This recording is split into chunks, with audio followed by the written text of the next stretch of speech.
ഇപ്പോൾ മലയാള സിനിമയിൽ അമ്മ റോളുകൾ വളരെ മനോഹരമായി കൈകാര്യം ചെയ്യുന്ന ഗംഗാമീരയാണ്. നമസ്കാരം.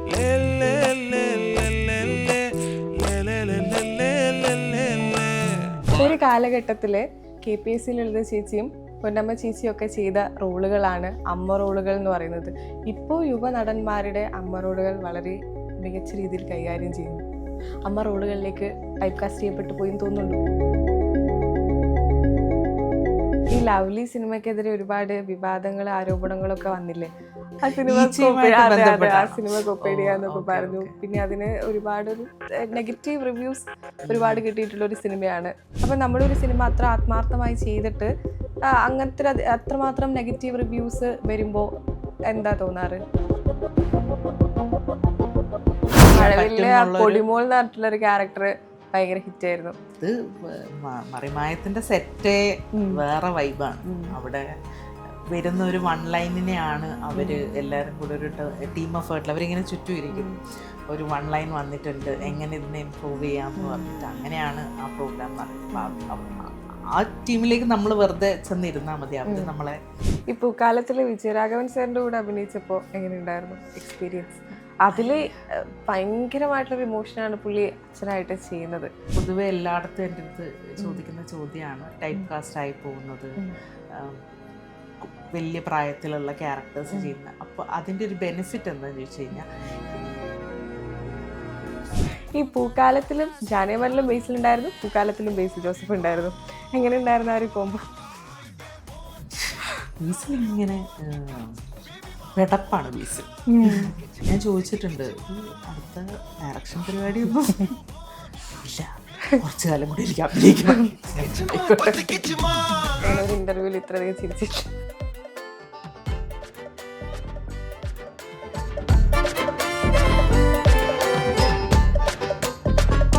നമസ്കാരം, സെല്ലുലോയിഡിന്റെ പുതിയ എപ്പിസോഡിലേക്ക് എല്ലാവർക്കും സ്വാഗതം. ഞാൻ സൂര്യ സുജി. ഇന്ന് നമ്മളുടെ കൂടെ ഗസ്റ്റ് ആയിട്ടുള്ളത് ഇപ്പോൾ മലയാള സിനിമയിൽ അമ്മ റോളുകൾ വളരെ മനോഹരമായി കൈകാര്യം ചെയ്യുന്ന ഗംഗാമീരയാണ്. നമസ്കാരം. നമസ്കാരം.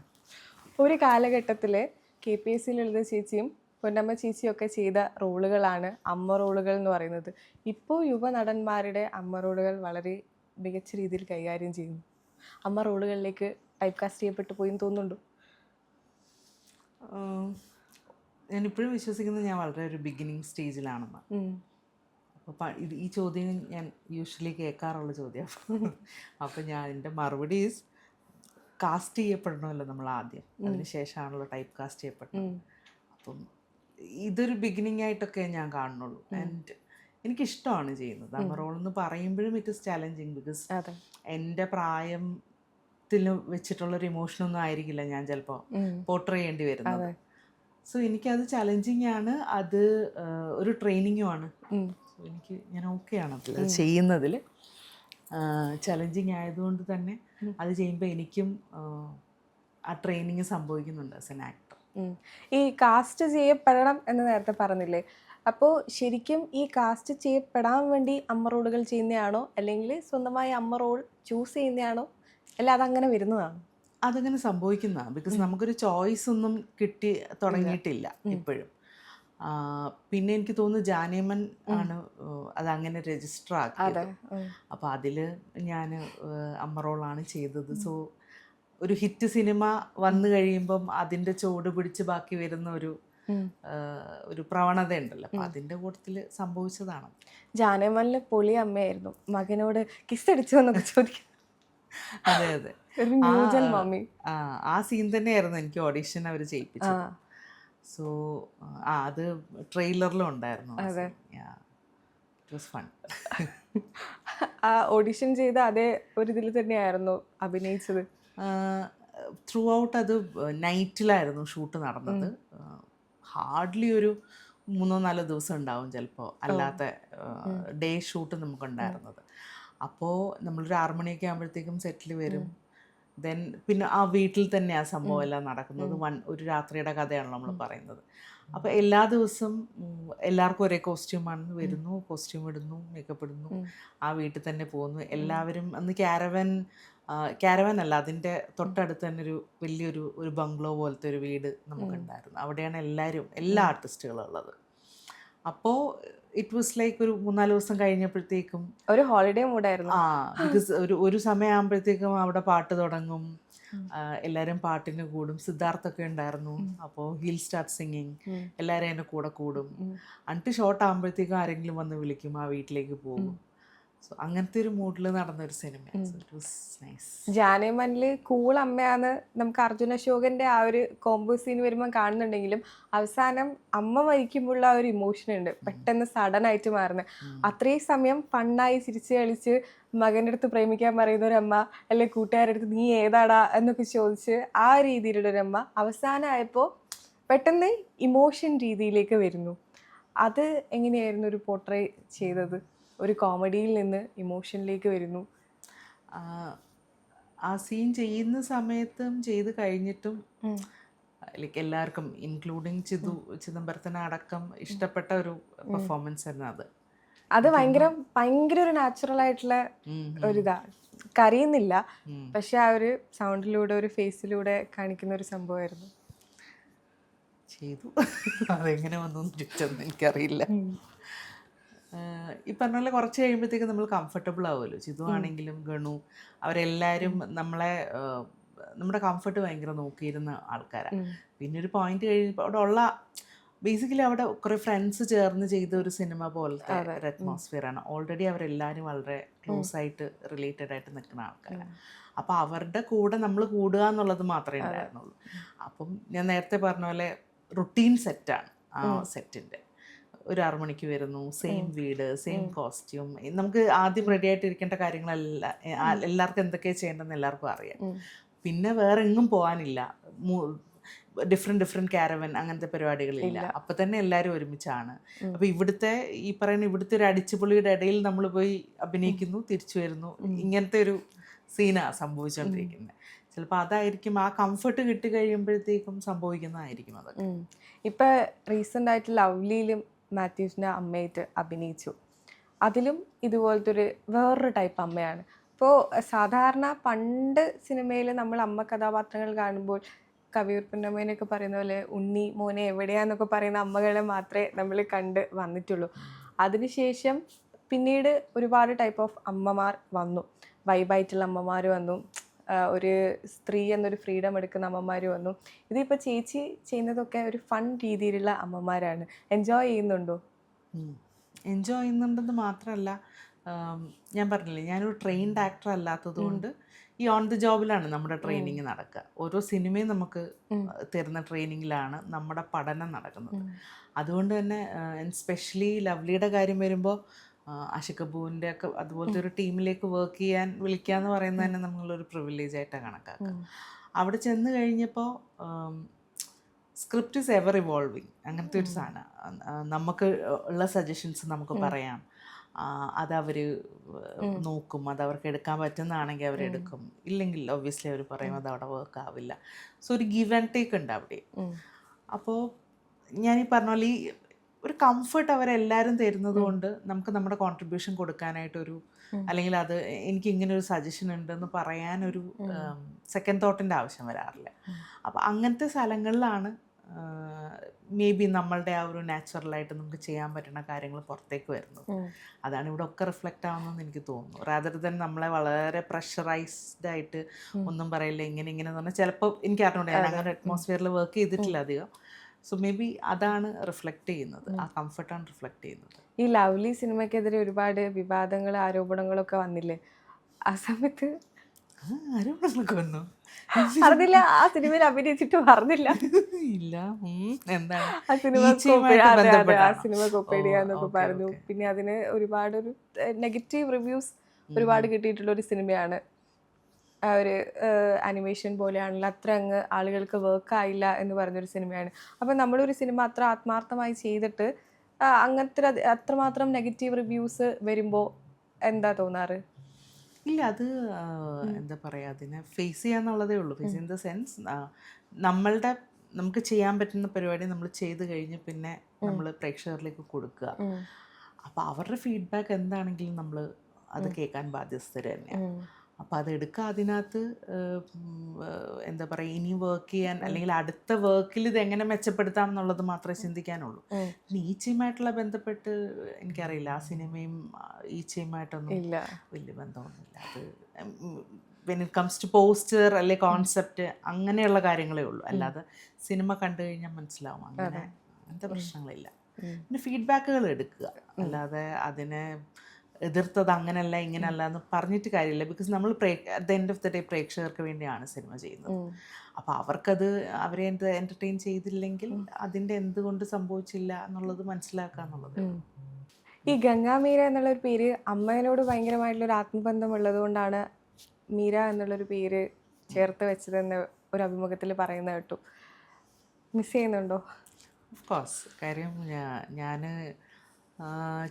21ാമത്തെ വയസ്സിലാണ് അമ്മ പോകുന്നത്. അപ്പോൾ അതിന് ശേഷം ഐ ഗസ് ഒരു 22-24 വയസ്സൊക്കെ ആയപ്പോഴാണ് ഇതായിരിക്കാം എനിക്കിഷ്ടപ്പെടുന്ന ഒരു മേഖല എന്നൊക്കെ വിചാരിച്ച് ഇങ്ങോട്ടേക്ക് തിരിയാമെന്നൊക്കെ ഡിസൈഡ് ചെയ്യുന്നത്. 24ാമത്തെ വയസ്സിലാണ് അപ്പോൾ സിനിമയിലേക്കല്ല, ഇതിന് ശ്രമങ്ങളൊക്കെ തുടങ്ങണം എന്നൊക്കെ ഒരു തീരുമാനം എടുക്കുന്ന ഒരു സമയം. ബൈ ദ ടൈം അമ്മ ഇല്ല. അപ്പോൾ ഞാനിതിനു മുമ്പ് അമ്മ ഇങ്ങനെ ഭയങ്കരമായിട്ട് സ്നേഹം എക്സ്പ്രസ് ചെയ്യുന്ന ഒരാളല്ല. ഡിഫറെൻറ്റ് ഒരു സ്ട്രിക്റ്റ് അമ്മയായിരുന്നു ആക്ച്വലി. പക്ഷേ ഐ സ്റ്റിൽ റിമെമ്പർ, ഞാൻ ഒരിക്കൽ ഡിഗ്രിക്ക് പഠിക്കുമ്പോഴാണ് തോന്നുന്നു, നാടകത്തിന് എനിക്ക് ബെസ്റ്റ് ആക്ട്രസ് അവാർഡ് കിട്ടിയിട്ട് ഞാൻ ട്രോഫി കുറച്ച് വലുതാണ്. അപ്പോൾ അതുകൊണ്ട് വീട്ടിൽ ചെന്നു. യൂഷ്വൽ കൊള്ളാം, അവിടെ വെച്ചോ എന്നൊക്കെ പറഞ്ഞു. ശരിയാണ്. അപ്പോൾ ഞാനിങ്ങനെ വലിയ മതിപ്പൊന്നും ഇല്ല എന്നൊക്കെ പറഞ്ഞ് ഞാൻ ഇറങ്ങി. അത് കഴിഞ്ഞ് 2 ദിവസം കഴിഞ്ഞ് ഞാൻ വീട്ടിലേക്ക് ചെല്ലുമ്പം നമ്മുടെ സ്റ്റെപ്പിൽ ഫുള്ള് ചെരുപ്പുകൾ കാണാം. അപ്പോഴേ നമുക്ക് മറ്റേതുണ്ടല്ലോ, ബന്ധുക്കളാണെങ്കിൽ അടുക്കള വഴിയോടെ എന്നുള്ള സാധനം ഉണ്ടല്ലോ. അപ്പോൾ അങ്ങനെയാണോ ആരേതാ മനസ്സിലാകുന്നത്. ഞാൻ നോക്കുമ്പോൾ ആക്ച്വലി ഇതുപോലത്തെ ഷെൽഫുകൾ ഉണ്ടാവുമല്ലോ പണ്ടത്തെ വീടുകളിൽ, ഷോക്കേസ് നമ്മൾ പറയും, ഷോയ്ക്കുള്ള സാധനങ്ങൾ നമ്മൾ വെക്കുന്ന സ്ഥലമാണ്. ഞാൻ നോക്കുമ്പോൾ ഞാൻ കൊണ്ടുവന്ന ആ ട്രോഫി വലുതായതുകൊണ്ട് ആ ഷെൽഫിൽ ഇരിക്കില്ല.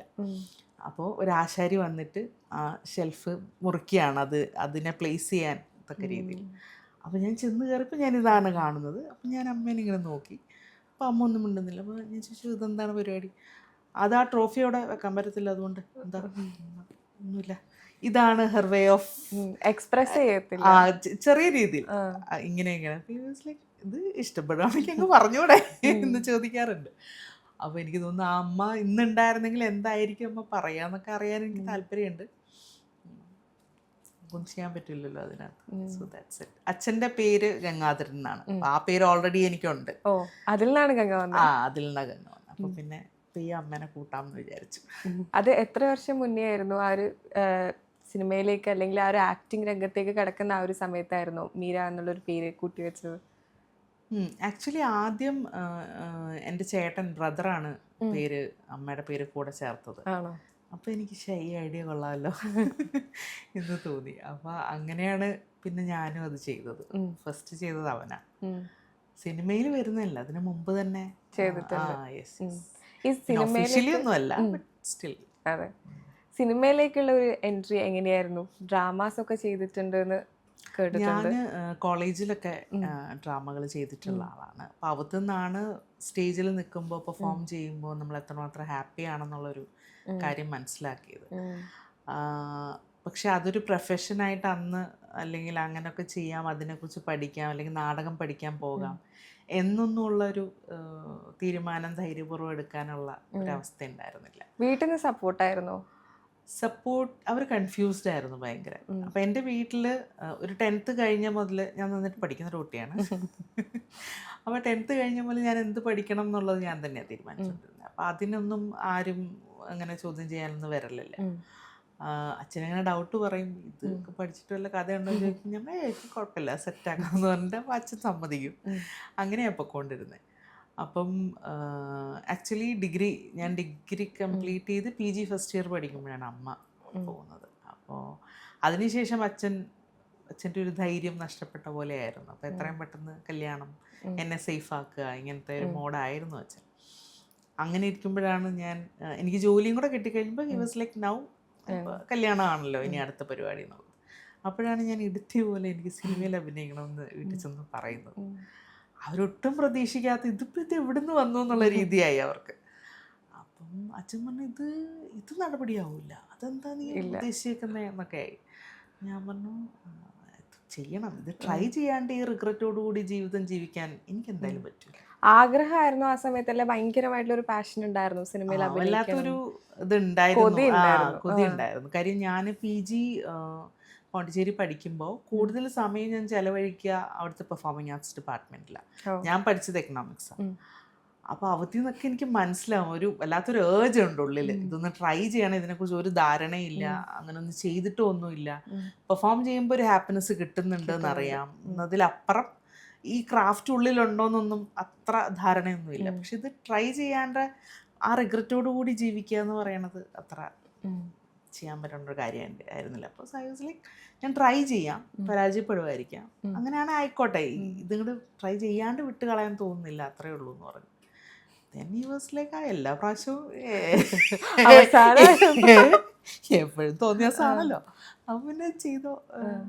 അപ്പോൾ അച്ഛൻ വാസ് ലൈക്ക് വല്ല ജോലിക്കൊക്കെ ആണെങ്കിൽ ഇൻ്റർവ്യൂവിനൊക്കെ കൊണ്ടുപോവാ, അങ്ങനെയൊക്കെ ചെയ്യേണ്ടത്, ഇതിനൊക്കെ ഇപ്പം എന്താ ചെയ്യേണ്ടതെന്ന് എനിക്കൊരു ധാരണയില്ല. ഞാൻ പറഞ്ഞു അതെനിക്കില്ല, പക്ഷെ കുഴപ്പമില്ല, നമുക്ക് ഫിഗർ ഔട്ട് ചെയ്യാം. എന്നാൽ ശരി എന്താ വെച്ചാൽ ചെയ്തു എന്ന് പറഞ്ഞിട്ടാണ് തുടങ്ങുന്നത്. ഈ സിനിമയിലേക്കുള്ള ഒരു എൻട്രി എങ്ങനെയായിരുന്നു? മനോരമയിൽ പ്രോഗ്രാം ചെയ്തിരുന്നു എന്ന് പറഞ്ഞു. ഈ സിനിമയിലേക്ക് അവിടുന്ന് ആ ഒരു പ്രോഗ്രാം കണ്ടിട്ടാണോ വിളിക്കുന്നത്? അല്ല, സിനിമയിലേക്കും ഓഡീഷനാണ്. മഴവില്ലും ഓഡീഷൻ ചെയ്ത് അവിടെ 2 പ്രോഗ്രാംസ് ഞാൻ ചെയ്തിട്ടുണ്ട്. അത് ചെയ്തുകൊണ്ടിരിക്കെ തന്നെ ജോലി അതുമായിട്ട് പോയി. ഒരു പോയിന്റ് കഴിഞ്ഞപ്പോഴത്തേക്ക് ഇത് രണ്ടും കൂടെ കൊണ്ടുപോകുന്നതിൻ്റെ ഒരു ടാസ്ക് വന്നു. അപ്പോൾ ഐ വാസ് ലൈക്ക് എന്നാൽ പിന്നെ ഒന്ന് ഇത് മാത്രമായിട്ടൊന്ന് ശ്രമിച്ച് നോക്കാം എന്നായി. അങ്ങനെ പിന്നെ ജോലി രാജിവെച്ചു. അതിനുശേഷം ജോലി രാജിവെക്കുമ്പോൾ പേടിയൊന്നും ഉണ്ടായിരുന്നില്ലേ? നല്ല പേടിയുണ്ടായിരുന്നു എപ്പോഴും. നമുക്ക് അത്രയും വരെയുള്ള ഒരു ഫിനാൻഷ്യൽ ഫ്രീഡം, ഇൻഡിപെൻഡൻസ്. അതെ, സിനിമയിലൊരു മേജർ സീനും ഇൻകത്തിൻ്റെ കൺസിസ്റ്റൻസി തന്നെയാണ്. അപ്പം അതൊരു ഭീകര ചാലഞ്ച് തന്നെയായിരുന്നു. പക്ഷെ ആ സമയം ബൈ ദാറ്റ് ടൈം എൻ്റെ കല്യാണം കഴിച്ചിരുന്നു. അപ്പോൾ ഞാൻ നൈസായിട്ട് എന്നെ നോക്കില്ലേ, അപ്പോൾ പട്ടണം കിടാൻ ഇനി പറ്റില്ലല്ലോ, നൈസായിട്ട് ബാധ്യത അങ്ങോട്ടിട്ട് കൊടുത്തു. അപ്പോൾ അത് കഴിഞ്ഞപ്പോൾ യൂസ് ലൈക്ക് അങ്ങനെ ഫിനാൻസ് വിചാരിച്ചിട്ട് ചെയ്യാണ്ടിരിക്കണ്ട, ട്രൈ ചെയ്ത് നോക്കിക്കോ, കിട്ടുന്നുണ്ടെങ്കിൽ. പിന്നെ ഞാൻ പറഞ്ഞില്ല, മഴവില്ലൊക്കെ ചെയ്ത് തുടങ്ങിയിരുന്നു, എവിടെയെങ്കിലുമൊക്കെ ക്രാക്ക് ചെയ്യാൻ പറ്റും. പൊടിമോൾ എന്നായിട്ടുള്ളൊരു ക്യാരക്ടർ ഭയങ്കര ഹിറ്റ് ആയിരുന്നു. നമ്മള് ഫ്ലഡിന്റെ സമയത്ത് ക്യാമ്പിൽ പോയി. അത് മറിമായത്തിന്റെ സെറ്റേ വേറെ വൈബാണ്. അവിടെ വരുന്ന ഒരു 1 ലൈനിനെയാണ് അവര് എല്ലാവരും കൂടെ ഒരു ടീം എഫേർട്ടിൽ അവരിങ്ങനെ ചുറ്റും ഇരിക്കും. ഒരു 1 ലൈൻ വന്നിട്ടുണ്ട്, എങ്ങനെ ഇതിനെ ഇംപ്രൂവ് ചെയ്യാം എന്ന് പറഞ്ഞിട്ട് അങ്ങനെയാണ് ആ പ്രോഗ്രാം നടക്കുന്നത്. ആ ടീമിലേക്ക് നമ്മൾ വെറുതെ ചെന്നിരുന്നാൽ മതി, അവര് നമ്മളെ പിന്നെ നോക്കിക്കോളും. ആ ഒരു ചെയ്ത ഹ്യൂമർ ക്ലിക്ക് ആയതുകൊണ്ടാണ് പിന്നീട് വന്ന സിനിമകളിലും ഹ്യൂമർ കിട്ടിയെന്ന്. യെസ്, അവർക്ക് ഒരു കോൺഫിഡൻസ് ഉണ്ട്, ഇവരത് ചിലപ്പോൾ ഇവർക്ക് പുൾ ഓഫ് ചെയ്യാൻ പറ്റും എന്നുള്ളത്. അപ്പം ഈ പറഞ്ഞ പോലെ ജോലി രാജിവെക്കുന്നതിന് മുമ്പ് തന്നെ ഇതൊക്കെ ക്രാക്ക് ചെയ്ത് പെയ്യെ തുടങ്ങിയതുകൊണ്ട് എവിടെങ്കിലും ഇത് പുൾ ഓഫ് ചെയ്ത് പരിപാടി അപ്പുറത്തേക്ക് എത്തിക്കാൻ പറ്റുന്നൊരു കോൺഫിഡൻസ് എന്തോ ഉണ്ടായിരുന്നു. അതാണ് ധൈര്യം. പിന്നെ ഭർത്താവ് നോക്കിക്കോളും എന്ന് ഞാൻ കരുതി. അത് കഴിഞ്ഞു പിന്നെ ഭർത്താവിനെ ഞാനും നോക്കി. ഭർത്താവിനോട് ഇപ്പം എന്താ പറയാറ്? നിങ്ങൾ അന്ന് തന്നൊരു സപ്പോർട്ട് കൊണ്ടാണ് ഇത്രയും സിനിമകൾ ചെയ്തത്. ഞങ്ങൾ 10th മുതൽ ഉള്ള ഫ്രണ്ട്ഷിപ്പാണ് ഞങ്ങളുടെ. അപ്പോൾ അവനായിരുന്നു മേജർ സപ്പോർട്ട് തന്ന ആളും. അതിനുശേഷം വൺസ് ജാനിമൻ ഹിറ്റായതിനൊക്കെ ശേഷം എനിക്ക് വർക്കുകൾ കിട്ടി തുടങ്ങിയപ്പോൾ ഒരു ദിവസം അവൻ ചോദിച്ചു, ഇനിയിപ്പം എന്നാൽ പിന്നെ ഞാൻ എടുത്തോട്ടെ ആ ബ്രേക്ക്. ഞാൻ അളിയാ അത് വേണോ എന്നൊരു തവണ ചോദിച്ചു. ബട്ട് സ്റ്റിൽ അവനും ഫിനാൻസിലാണ് വർക്ക് ചെയ്തുകൊണ്ടിരുന്നത്. അവനും അത് താല്പര്യം ഉണ്ടായിട്ട് ചെയ്തുകൊണ്ടിരുന്നൊരു ജോബായിരുന്നില്ല. ഐ വാസ് ലൈക്ക് ഇതിപ്പോൾ ഇനിയിപ്പോൾ ഇത് നിൻ്റെ ടേൺ ആണ്. അങ്ങനെ ഐ ഗസ് അവനും ഒരു 2.5 years ഒരു ബ്രേക്ക് ഉണ്ടായിരുന്നു ടു ഫിഗർ ഔട്ട്. സിനിമയെന്ന് അവന് ഉണ്ടായിരുന്നില്ല, പക്ഷെ എന്താണെന്ന് അവന് വലിയ ധാരണ ഉണ്ടായിരുന്നില്ല ആ സമയത്ത്. പിന്നെ ബൈ ദ ടൈം ആണ് ഫിഗർ ഔട്ട് ചെയ്ത് ഇപ്പോൾ സിനിമയിൽ തന്നെ ആർട്ടിലാണ് വർക്ക് ചെയ്യുന്നത്. ഈ പൂക്കാലത്തിലും ജാനേമനിലും ബേസിലുണ്ടായിരുന്നു, പൂക്കാലത്തിലും ബേസിൽ ജോസഫ് ഉണ്ടായിരുന്നു. എങ്ങനെ ഉണ്ടായിരുന്നു ആ ഒരു കോംബോ? ബേസിൽ ഇങ്ങനെ പെടപ്പാണ് ബേസിൽ. ഭയങ്കര എനർജിയാണ് എപ്പോഴും. ഒരു പക്ഷേ ഫിലിം മേക്കിങ്ങിൻ്റെ ബീങ് എ ഡയറക്ടർ എല്ലാ വശങ്ങളും മനസ്സിലാക്കുന്നുണ്ട്. ഇപ്പോൾ എനിക്ക് തോന്നുന്നു ആക്ടിങ് ഭയങ്കരമായിട്ട് എൻജോയ് ചെയ്യുന്നുണ്ടായിരിക്കും. അപ്പോൾ ഞാൻ ചോദിച്ചിട്ടുണ്ട്, ഇത് അടുത്ത ഡയറക്ഷൻ പരിപാടിയൊന്നും ഇല്ല, കുറച്ച് കാലം കൂടി എനിക്ക് അഭിനയിക്കണം. ആയിക്കോട്ടെ. ഭയങ്കര ചില്ല ആളുടെ കൂടെ വർക്ക് ചെയ്യാൻ. ജാനേമൻ എനിക്ക് തോന്നുന്നു ആസ് എൻ ആക്ടർ ജാനേമനാണ് എസ്റ്റാബ്ലിഷ് ആക്കിയത് ബേസിലിനെ. ബേസിലിൻ്റെ ഇമോഷണൽ സീൻസൊക്കെ ഷൂട്ട് ചെയ്യുന്ന സമയത്ത് നമ്മൾ അപ്പുറത്തെ സൈഡ് ഞാൻ കണ്ടിട്ടില്ല. സിനിമയിലാണ് പ്രിവ്യൂ നടക്കുമ്പോൾ ആ സീനൊക്കെ ഞാൻ കാണുന്നത്. മറ്റേ ഫണ്ണും കാര്യങ്ങളൊക്കെ ബേസിൽ നമ്മുടെ എക്സ്പെക്ട് ചെയ്യുന്നുണ്ട്. ബേസിൽ ഇത് ചെയ്യുമെന്ന് നമുക്കറിയാം. പല അവസാനത്തെ മറ്റേ ഫൈറ്റിൻ്റെ ഇടയിലുള്ള കയോസും കാര്യങ്ങളും അതിൽ ബേസിൽ കാണിക്കുന്ന എല്ലാ കാര്യങ്ങളും ബേസിലിൻ്റെ കോൺട്രിബ്യൂഷനാണ്. അതിനകത്തൊരു ഫ്ലാസ്ക് എടുത്തുകൊണ്ട് ഒരു ചാട്ടം ചാടുന്നതൊക്കെ ചുമ്മാ ഫ്ലാസ്ക് വെറുതെ അവിടെ ഇരിക്കുകയായിരുന്നു. അതൊക്കെ അദ്ദേഹത്തിൻ്റെ കോൺട്രിബ്യൂഷൻസാണ്. അപ്പോൾ ആ ഫണ്ണ് ബേസിൽ എന്തായാലും ചെയ്യും. നമുക്കിതിന് മുമ്പും ബേസിൽ ചെയ്തിട്ടുണ്ട്. പക്ഷെ ദോസ് ഇമോഷണൽ സൈഡ്സ് ഞാൻ ആദ്യമായിട്ട് ജാനമനിലാണ് കാണുന്നത്. അപ്പം ഫ്രം ദെയർ അതിൽ നിന്നാണ് ആക്ടർ എന്നുള്ളൊരു ഇവോൾവ് ആയിട്ട് വരുന്ന കണ്ടത്. അതിനകത്ത് ഭയങ്കര സന്തോഷമുണ്ട്.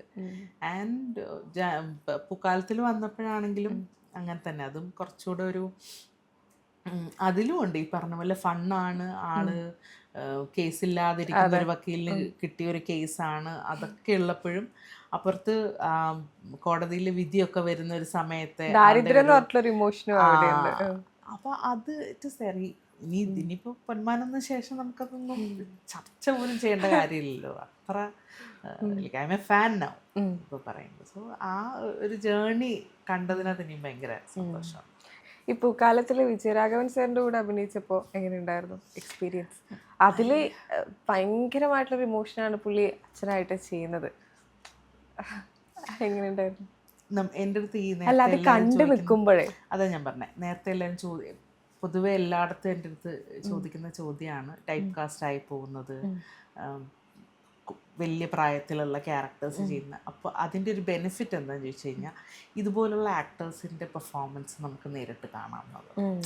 അവരുടെ ഏറ്റവും ക്ലോസസ്റ്റ് ചിലപ്പോൾ അവരുടെ ഭാര്യയായിട്ടോ അല്ലെ മകൾ എന്നൊക്കെ പറഞ്ഞ് നമ്മൾ നിൽക്കുമ്പോൾ ഇവരുടെ ഈ മാജിക് അൺഫോൾഡ് ചെയ്യുന്നത് നമുക്കിങ്ങനെ ഒന്ന് കാണാം.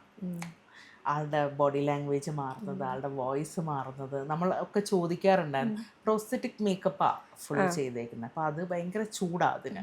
അപ്പോൾ എപ്പോഴും ഷോട്ട് കഴിയുമ്പോൾ തന്നെ ഒരു AC ഒക്കെ അവിടെ കൊണ്ട് വെച്ചിരിക്കും ആൾക്ക് ഇതാക്കുക. അപ്പം നമ്മൾ ഈ മറ്റേ മുത്തശ്ശൻ ഇരുത്തി മക്കളുടെ കഥ പറയണ പോലൊക്കെ നമ്മൾ ഫുൾ സംശയങ്ങളൊക്കെ ചോദിക്കും. അപ്പോൾ നമ്മൾ ചോദിച്ചിട്ടുണ്ട് എങ്ങനെയാണ് പെട്ടെന്നൊരു കണ്ണീര് ഒക്കെ വരുന്നത്, അതെന്താ ചെയ്യാന്ന്. അത് പറഞ്ഞു തരാൻ അറിയില്ല, ഇവിടെങ്ങാണ്ടൊരു മസിലൊക്കെ പിടിച്ചിട്ടാണ് ഞാനത് ചെയ്യുന്നതെന്നൊക്കെ പറയും. ഈ പരിപാടിയൊന്നും നമ്മളെ കൊണ്ട് ഒക്കില്ല. ബിക്കോസ് ആളത്ര എന്താ പറയുക, ഏതോ സമയം തിയേറ്ററൊക്കെ ചെയ്യുന്ന ഒരാളാണ്. ഭയങ്കര ഒരു ഇപ്പോഴും വല്ലപ്പോഴും വിളിക്കുകയും സംസാരിക്കുകയും ഒക്കെ ചെയ്യുന്ന ആളാണ്. ഭയങ്കര ഒരു ഫാദർലി അങ്ങനത്തെ ഒരു സ്നേഹമൊക്കെ തരുന്ന ഒരാളാണ്. അപ്പം ആക്ച്വലി അദ്ദേഹത്തെ മാത്രമല്ല KPSCയിലില്ല, പുള്ളിക്കാരിയുടെയും ഈ 2 ലെജൻസിൻ്റെ പെർഫോമൻസ് നിന്ന് കാണുക എന്ന് പറയുന്നത് നമുക്കത് കിട്ടിയൊരു അനുഗ്രഹം പോലെയാണ് എനിക്ക് തോന്നുന്നത്. ഇപ്പം ഈ കോമഡി ചെയ്യാൻ എത്രത്തോളം ഡിഫിക്കൽട്ടായി? ആ ഒരു സ്പേസ് സ്ത്രീകൾക്ക് കിട്ടുന്നുണ്ടോ? ഭയങ്കര ഡിഫിക്കൽട്ടാണ്. പ്രത്യേകിച്ച് മലയാളിയെ ചിരിപ്പിക്കുക എന്ന് പറയുന്നത് ടഫ് ജോബ്. അപ്പം അതിനകത്ത് തന്നെ ഇന്നത്തെ സിനിമ മാറിയനുസരിച്ച് ഇന്നത്തെ പണ്ട് സിനിമ ഇത്രയും സ്ക്രൂട്ടനൈസ്ഡ് ആവുന്നില്ല. ഇന്ന് നമ്മൾ ഷോട്ട് ബൈ ഷോട്ട് ഇരുന്ന് കണ്ടിന്യൂറ്റി പോയതും അങ്ങനെ ഇങ്ങനെയൊക്കെ പറഞ്ഞ് നമ്മൾ സ്ക്രൂട്ടണി ചെയ്യുന്ന ഒരു സാഹചര്യത്തിലാണ് ഇപ്പം നമ്മൾ ജീവിക്കുന്നത്. റിവ്യൂവേഴ്സും അങ്ങനെ ലോട്ട് ഓഫ് തിങ്സ്. അപ്പോൾ പണ്ടത്തെ ഒരു എനിക്കിപ്പോൾ ചിലപ്പം ഞാൻ ഈ അടുത്തും എനിക്കൊന്ന് ഏതോ ഒരു ഡബ്ബ് ചെയ്തുകൊണ്ടിരിക്കുന്നതിൻ്റെ ഇടയിലാണ്. ഡബ്ബ് ചെയ്ത് കഴിഞ്ഞപ്പോൾ ഞാനിത് ചോദിച്ചു, എയർ കയറുമോ? അതും കൂടെ ചിന്തിച്ച് ഭയങ്കര കാര്യങ്ങൾ കാൽക്കുലേറ്റ് ഒക്കെ ചെയ്തിട്ട് ചെയ്യേണ്ട പോലെ. പേടിയുണ്ടോ?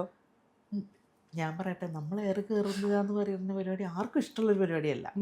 എല്ലാവരും നമ്മളെക്കുറിച്ച് നല്ല പറയണല്ലേ നമുക്കിഷ്ടം, പക്ഷെ സംഭവിക്കുന്നില്ല, നമ്മൾ എയർ കയറും. അപ്പം നമുക്കിങ്ങനെ അയ്യോ എന്ന് തോന്നും. പക്ഷെ എന്ത് ചെയ്യാനാ? പക്ഷെ ഇതുവരെ എയർ കയറിയിട്ടില്ലല്ലോ. എന്താ ഉദ്ദേശം? ഇത് കന്നിയാക്കാം എന്നാണോ? അല്ല ഇതുവരെ ചെയ്തു വെച്ചേക്കുന്ന എല്ലാവർക്കും ഇഷ്ടമുള്ള ഒരു ടൈപ്പ്, നമുക്ക് റിലേറ്റ് ചെയ്യാൻ പറ്റുന്ന ഒരു ടൈപ്പാണ്. ഇപ്പൊ ജാനകിമല്ലും പൂക്കാലത്തിൽ വരുമ്പോഴാണ് കുറച്ചുകൂടി ഒരു മുഴുനീളമായിട്ട് ചെയ്തിട്ടുള്ളത്. ഇനി എങ്ങനത്തെ ടൈപ്പ് റോളുകൾ ചെയ്യണം എന്നാണ് ആഗ്രഹം? ഞാനിപ്പോഴും വിശ്വസിക്കുന്നത് നമ്മൾ ബിഗിനർ തന്നെയാണ്. ഇപ്പം നേരത്തെ പറഞ്ഞില്ലേ സുമാരി ചേച്ചിയുടെ ഒക്കെ കാര്യം പറഞ്ഞ പോലെ ഈ അമ്മ കഥാപാത്രങ്ങൾ എന്നൊക്കെ പറയുമ്പോഴും അത്രയും റേഞ്ച് ഓഫ് സാധനങ്ങൾ ചെയ്യാൻ പറ്റിയ ഒരു പ്രശ്നമില്ല. ത്രൂ ഔട്ട് അമ്മ നോ പ്രോബ്ലം. കാര്യം അത്ര രസമായിട്ടാ അവരുടെ ക്യാരക്ടേഴ്സിൻ്റെ ഡിഫറൻസ് അത്രമാത്രം ഉണ്ട്, വെറൈറ്റി അത്രമാത്രം ഉണ്ട്. അപ്പം അങ്ങനെ കിട്ടുകയാണെന്നുണ്ടെങ്കിൽ ഏജ് പ്രശ്നങ്ങളില്ല. But at the same time എനിക്ക് അങ്ങനത്തെ ഇപ്പം ഞാൻ ലാസ്റ്റ് ചെയ്ത ലവ് ആൻഡ് കൺസ്ട്രക്ഷൻ എന്ന് പറഞ്ഞ വെബ് സീരീസ് ഉണ്ട്. അതിൽ ഓൾമോസ്റ്റ് എൻ്റെ ഏജ് വേണമെങ്കിൽ മാച്ച് ചെയ്യാൻ പറ്റുന്ന ഒരു ക്യാരക്ടറാണ് ചെയ്തേക്കുന്നത്. അത് ഈ പറഞ്ഞ പോലെ കോമഡി ഒന്നും അല്ല, കുറച്ചുകൂടി ഒരു ക്രൂക്കഡൊക്കെ ആയിട്ടുള്ള ഒരു ക്യാരക്ടർ. ക്രൂക്കഡ് എന്നൊക്കെ മാന്യമായിട്ട് പറഞ്ഞാൽ കൈക്കൂലി എന്നൊക്കെ പറഞ്ഞു പോട്ടെ. അപ്പോൾ അങ്ങനത്തെ ക്യാരക്ടർ. പക്ഷെ ചേച്ചി ആ സീനിൽ വരുമ്പോൾ ഞാൻ ആദ്യം വിചാരിച്ചു ഇത് കോമഡി ആയിരിക്കും, പക്ഷെ പിന്നെ നമ്മൾ കണ്ടു വെരി ഗുഡ് അറ്റ് ട്വിസ്റ്റ്. അപ്പോൾ അങ്ങനത്തെ ക്യാരക്ടേഴ്സ് ചെയ്യുക, ഡിഫറെൻ്റ് ആയിരിക്കുക എന്നുള്ളതേ ഉള്ളൂ. ഏജ് എനിക്കത് വലിയൊരു കൺസേൺ അല്ല. ഈ ലവ് ആൻഡ് കൺസ്ട്രക്ഷനിലും സ്ഥാനാർത്ഥി ശ്രീകുട്ടനിലും വീണ്ടും ഒരു കോംബോ വന്നു അജു വർഗീസ് ആയിട്ട്. പുള്ളി ഒരു സെറ്റ് ഓഫ് ഇതുപോലെ കോമഡി ക്യാരക്ടേഴ്സ് ചെയ്ത് ഇപ്പൊ ചെയ്ത് മൊത്തം സീരിയസ് ക്യാരക്ടേഴ്സാ. ഞാൻ അജുവിന് സ്ഥാനാർത്ഥി ഇറങ്ങി കഴിഞ്ഞിട്ടായിരുന്നു, സ്ഥാനാർത്ഥിക്ക് ശേഷമാണ് ലവ് ആൻഡ് കൺസ്ട്രക്ഷൻ വരുന്നത്. സ്ഥാനാർത്ഥി ഇറങ്ങിയ സമയത്ത് ആക്ച്വലി ഞാൻ ലവ് ആൻഡ് കൺസ്ട്രക്ഷൻ ഇറങ്ങിയപ്പോഴാണ് ഞാൻ മെസ്സേജ് അയച്ചത്. ആക്ച്വലി സ്ഥാനാർത്ഥി കണ്ടപ്പോൾ തന്നെ നമ്മൾ കണ്ടിട്ടില്ലാത്തൊരു അജു വർഗീസ്, നമുക്ക് അടിക്കാൻ തോന്നും. എന്നാ വലിയ ക്രൂരതയൊന്നും കാണിക്കുന്നൊന്നും ഇല്ല സീനിൽ. ആ ബോഡി ലാംഗ്വേജിലാണ് പുള്ളി വന്ന് ഇറങ്ങുമ്പോൾ തന്നെ ഇങ്ങനെ ആവും നമ്മൾ. ഓക്കെ, അപ്പോൾ അത് ഒരാൾ പോർട്രേ ചെയ്യുക ബോഡി ലാംഗ്വേജിൽ എന്ന് പറയുമ്പോൾ തന്നെ ആസ് എൻ ആക്ടർ നമുക്ക് ആളുടെ ഗ്രോത്തും ഇതൊക്കെ നമുക്ക് മനസ്സിലാവുന്നത്. പക്ഷേ അൺഫോർച്ചുനേറ്റ്ലി തിയേറ്ററിൽ സ്ഥാനാർത്ഥി ശ്രീകുട്ടന് അധികം ആൾക്കാരുണ്ടായിരുന്നില്ല. അതെ, അതിനുശേഷമാണ് ലവ് ആൻഡ് കൺസ്ട്രക്ഷൻ വരുന്നത്. അപ്പോൾ ലവ് ആൻഡ് കൺസ്ട്രക്ഷൻ, പക്ഷെ അത് OTT തന്നെ റിലീസായതുകൊണ്ട് കുറെ കൂടെ ആൾക്കാരിലേക്ക് അത് എത്തിയിരുന്നു. അപ്പം അന്ന് ഞാൻ ആക്ച്വലി മെസ്സേജ് അയച്ചിരുന്നു, സ്ഥാനാർത്ഥി തന്നെ ഞാൻ ആ മിറക്കിളും ആ മാജിക്കൊക്കെ കണ്ടായിരുന്നു. പക്ഷെ ഇന്ന് ലവ് ആൻഡ് കൺസ്ട്രക്ഷനിലൂടെ ആൾക്കാരത് കുറച്ചുകൂടെ കാണുന്നതിനകത്ത് എനിക്ക് ഒരുപാട് സന്തോഷമുണ്ടെന്ന് പറഞ്ഞിട്ട് ഞാൻ മെസ്സേജ് അയച്ചിരുന്നു. സോ അതിനുശേഷം ഇത് കേരള ക്രൈം ഫയൽസ്, ആളുടെ ഞാൻ പറയണത് വന്ന് സ്ക്രീനിലെ കൊണ്ട് നിൽക്കുമ്പോൾ തന്നെ നമുക്കൊരു അത് ഇപ്പം നമ്മുടെ മലർവാടിയിൽ നിന്ന് നമ്മൾ നോക്കി അവിടുന്ന് ഇങ്ങോട്ടേക്ക് വരുമ്പോഴത്തെ ആ ഒരു ചേഞ്ച് ഉണ്ടല്ലോ, അതുപോലത്തെ ഒക്കെ ഗ്രോത്തുകളാണ് നമ്മളെല്ലാവരും ആഗ്രഹിക്കുന്നത് ക്രാഫ്റ്റിൽ. അപ്പം അത് വേറൊരാൾക്ക് സംഭവിക്കുന്നു, നമ്മുടെ കാലഘട്ടത്തിൽ തന്നെ നമ്മളത് കാണുന്നു, അവരോട് നമ്മൾ പിന്നെ വർക്ക് ചെയ്യുന്നു. അതല്ല ചേച്ചിക്ക് കിട്ടിയ ഒരു ജെന്യുവൻ ആയിട്ടുള്ള ഒരു അപ്രിസിയേഷൻ ആരിൽ നിന്നായിരുന്നു അല്ലേ? എപ്പോഴായിരുന്നു ഭയങ്കര ജെന്യുവൻ ആയിട്ട്? അത്ര വലിയ അപ്രിസിയേഷൻ ഒന്നും ആവണമെന്നില്ല, പക്ഷെ ഓർത്തിരിക്കുന്ന അങ്ങനെ എന്തെങ്കിലും ഉണ്ട്? എല്ലാം എനിക്കൊന്ന് പൂക്കാലത്തിന് ശേഷം ആണ് അതൊക്കെ കിട്ടിയിരിക്കുന്നത്. എനിക്കൊന്ന് ദർശന എനിക്ക് മെസ്സേജ് അയച്ചിട്ടുണ്ട്, റോഷൻ മെസ്സേജ് അയച്ചിട്ടുണ്ട്. ഞാനത് സിനിമ എന്ന് വന്നതുകൊണ്ട് പറയണതാ, അല്ലാണ്ട് കുറേയധികം ആൾക്കാർ. എൻ്റെ ഈ റീസെൻ്റ്ലി എൻ്റെ ബർത്ത്ഡേക്ക് ആരോ ഇതുപോലെ റാൻഡമായിട്ട് വന്ന് ഇപ്പോഴാണ് നിങ്ങളുടെ പ്രൊഫൈൽ ഞാൻ കണ്ടത്, അന്ന് എനിക്ക് കണ്ടെത്താൻ പറ്റിയിരുന്നില്ല, ഇന്നിപ്പോൾ കണ്ടപ്പോൾ എനിക്ക് പറയണം തോന്നിയെന്ന് പറഞ്ഞിട്ട് പൂക്കാലത്തിനെ കുറിച്ച് പറഞ്ഞ ഒരാളുണ്ട്. അതൊക്കെയാണ് നമ്മൾ ഒരുപാട് ഇൻകൺസിസ്റ്റൻസി ഉള്ളൊരു ഇൻഡസ്ട്രി ആയതിൽ. അപ്പോൾ ഇതിൽ നമ്മളിപ്പോഴും ഈ പറയുന്ന നമ്മുടെ ജോലിയൊക്കെ അടക്കം കളഞ്ഞ് നമ്മൾ നിൽക്കുമ്പോൾ ഓൺഗോയിങ് ആയിട്ട് എന്താ പറയുക, ഇനിയും നാളെയും ശ്രമിക്കാം എന്ന് പറഞ്ഞ ആ ഒരു എനർജി നമുക്ക് തരുന്നത് ഇതുപോലത്തെ ചില മെസ്സേജസ്. അന്ന് എതിർത്ത അച്ഛൻ പിന്നീട് ഫിലിം കണ്ടിട്ട് എന്ത് പറഞ്ഞു? എതിർത്ത അച്ഛൻ എനിക്ക് അതിനൊക്കെ ശേഷം ഞാനെങ്കിൽ ജാനമനൊക്കെ കഴിഞ്ഞിട്ടാ തിയേറ്ററിൽ പോയി കണ്ടിരുന്നു അച്ഛനെ കൂട്ടി. കോമഡി പറഞ്ഞുതരാം. അച്ഛൻ പോയി, ഞാൻ അച്ഛൻ്റെ ഒപ്പമല്ല ഞാൻ പോയത്, അവർ വീട്ടിൽ നിന്ന് പോയതാണ്. അപ്പം ഞാൻ ചോദിച്ചു, അച്ഛാ കണ്ടോ? പോയത് എനിക്കറിയാം. ആ കണ്ടു. എങ്ങനെയുണ്ട്? നിനക്ക് അതിനകത്ത് ഒരു ഡ്രസ്സേ ഉള്ളല്ലോ. അപ്പം ഞാൻ അത് ഒരു രാത്രിയിൽ സംഭവിക്കുന്ന സിനിമയാണെന്ന് പോലും എൻ്റെ അച്ഛന് മനസ്സിലായിട്ടില്ല. ഞാൻ പറഞ്ഞ അച്ഛൻ ആ സിനിമ മൊത്തം കണ്ടു. ഇത് നല്ല തളർച്ച ഉണ്ടായിരുന്നേ സിക്കകത്ത് എത്തുമ്പോൾ ഞാൻ ഉറങ്ങിപ്പോയി. ഓക്കെ താങ്ക് യു, ശരി നന്ദിയുണ്ടെന്ന് പറഞ്ഞു. ഇല്ല അച്ഛന് പറഞ്ഞാലും പിന്നെ ഹീസ് 70+. അപ്പം അതിൻ്റെതായ ഫാമിലി ഫുൾ കോമഡിയാണ്. അച്ഛൻ അറിഞ്ഞുകൊണ്ടല്ല, അച്ഛൻ വളരെ ജെനുവിനായിട്ട് പല കാര്യങ്ങൾ ചെയ്യും, മണ്ടത്തരായിട്ട് സംഭവിക്കും എന്നുള്ളതാണ്. ആ ജാനമിന് ഇറങ്ങുന്നതിന് മുമ്പാ ഈ പറഞ്ഞ പോലെ എൻ്റെ അടുത്ത് ചോദിച്ചു, നീ ആരൊക്കെയാണ് നിൻ്റെ സിനിമയിൽ അഭിനയിക്കുക? ജാനമിനാണല്ലോ ത്രൂ ഔട്ടുള്ളൊരു സിനിമ, അപ്പോൾ everybody is excited for the release. അപ്പോൾ ഞാൻ പറഞ്ഞു കുറേ പേര് അഭിനയിക്കുന്നുണ്ട്. ആരാ നായകനാരാ? അപ്പം ഞാനിങ്ങനെ ബേസിൽ ജോസഫ് അറിയത്തില്ല. അപ്പം എനിക്ക് ക്യൂരിയോസിറ്റി ആയി അച്ഛൻ ഇപ്പോഴത്തെ ആരെയൊക്കെ അറിയാം എന്നറിയാനായിട്ട്. അപ്പം ഞാൻ ചോദിച്ചു അർജുൻ അശോകൻ. ഓ അപ്പം ഇനി പിന്നെയും ക്യൂരിയോസിറ്റി. ടോവിനോ തോമസ്, അവന് ആസിഫ് അലി, അതാണ് മമ്മൂട്ടിയുടെ മോനെന്ന്. ഞാൻ അങ്ങനെ വീണ്. അപ്പം അച്ഛന് മനസ്സിലായി എന്തോ വൻ അബദ്ധം പറഞ്ഞിട്ടുണ്ടെന്ന്. അപ്പോൾ പാവം എൻ്റെ അടുത്ത് പറഞ്ഞു, അതേ ജയസൂര്യ കഴിഞ്ഞ് വന്ന ആരും എനിക്ക് അറിയത്തില്ലടി. കുഴപ്പമില്ല, പാപമൊന്നുമല്ല, പക്ഷെ മോള് സിനിമയിലാണല്ലോ, പുറത്തറിയണ്ടെന്ന് പറഞ്ഞു. അതാണ് എൻ്റെ അച്ഛൻ. അപ്പോൾ നമ്മളോട് ഇത്രയും സമയം സംസാരിച്ചതിൽ ഒരുപാട് താങ്ക് യു. ഞാനൊരു ഇൻ്റർവ്യൂവിൽ ഇത്രയധികം ചിരിച്ചിട്ടില്ല. ഇനി ചിരിക്കങ്ങട്, എന്തിനാ നീ ഇത്ര കഷ്ടപ്പെടുന്നത്? ഞങ്ങൾ ചിരിക്കങ്ങട്. ചിരിപ്പിക്കത്തില്ലല്ലോ, നമ്മളെല്ലാവരെയും കുറച്ചൊന്ന് ഇങ്ങനെയൊക്കെ ഇരിക്കുമ്പോൾ. ഒരുപാട് താങ്ക് യു. ഇനിയും നല്ല നല്ല റോളുകൾ ചെയ്യാൻ പറ്റട്ടെ, നമ്മളെ ഇനിയും ചിരിപ്പിക്കട്ടെ, ഇനിയും കൈക്കൂലിക്കാരിയുടെ റോളുകളൊക്കെ കിട്ടട്ടെ. നീ ശപിച്ചതാണ്. ഓക്കെ ശരി, താങ്ക് യു. Thank you.